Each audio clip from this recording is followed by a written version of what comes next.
Welcome back. Now we've seen the 5 ranges of combat, we've seen the 3 times to hit somebody, and we've also seen how to maintain the distance using our fighting measure. Now let's take a look at our final concept before we get into the tools, and this is with regards to targeting.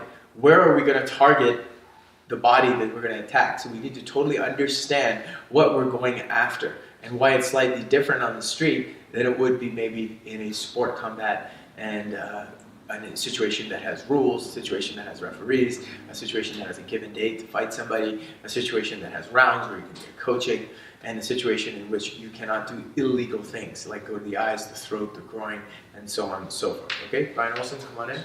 Have you over here. Okay, so it's really simple. I'll give you this acronym so you can remember for targeting, and it's EETGS. Okay, so let's take a look at that. The first one is E is eyes. Okay, eyes. I want to go to the eyes. The next place that I can go is going to be to the ear. Okay, bam! Slap him on the ear. Now, listen to this shot that comes off on his shoulder. When you put that in his ear, so you didn't know that was coming. It rings him up a little bit, right? So if I go wah, right to the ear, that's the ear. Okay, so I've got E, eyes, E, ear. Okay, T, throat. Okay, throat. You can put your finger jab right into the throat. Sometimes you can take a chop, it's called a chop choy, or a knuckle fist, and put that right into the throat. You can stick your fingers right into the throat.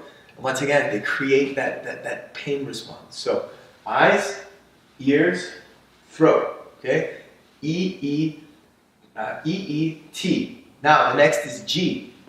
That's the groin. Okay, going to the groin. Going to the groin, okay? And S is the shin, all right? So let's see that again from this side. You got the eyes, you've got the ear, okay? You've got the throat, you've got the groin, you've got the shin, you've got the shin, okay? So that's EETGS, an easy way for you to remember. Eyes, ear, throat, groin, and shin. Those are going to be your primary targets. That's not to say you can't punch somebody. If you got a good cross, hey, use that good cross. Okay, don't throw that out. If you got a good roundhouse punch, throw that roundhouse. If you got a good hook, throw that hook. If you got a great reverse punch, pop in that good reverse punch.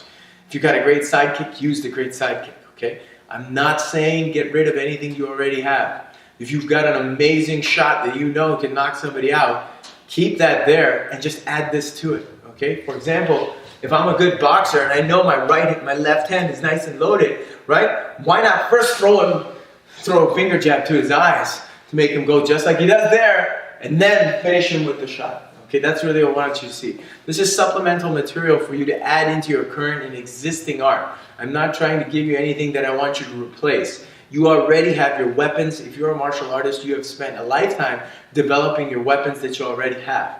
So let's keep those weapons there, but I want to give you an artillery system that allows you to target the parts on the body that can help set up those tools. If you're somebody who loves to lock and loves to throw, right, hit him in the eyes first, get him stunned a little bit, you can follow up with the groin, and then go execute your lock, execute your throw. So that's really what I want you to see, that the moves and techniques, the tools, strategies, and principles that I'm going to show you, they're all conceptual and they can be instantly placed into your art. So remember, primarily, and especially if we're going against a fight against somebody bigger than us, larger than us, stronger than us, outside of our weight class, you might hit them with one cross, but that might not finish them.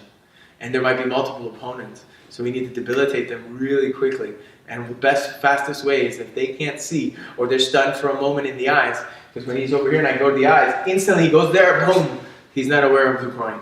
So that allows other things to open up. And that allows me to then to face the other opponents that will be there. Because in a street fight situation, God forbid you're ever in one, it's very rare that's one-on-one. So you have to be able to move, you have to be able to apply your tools quickly and be able to get out and move and get to places of safety very quickly and terminate the threat as fast as possible.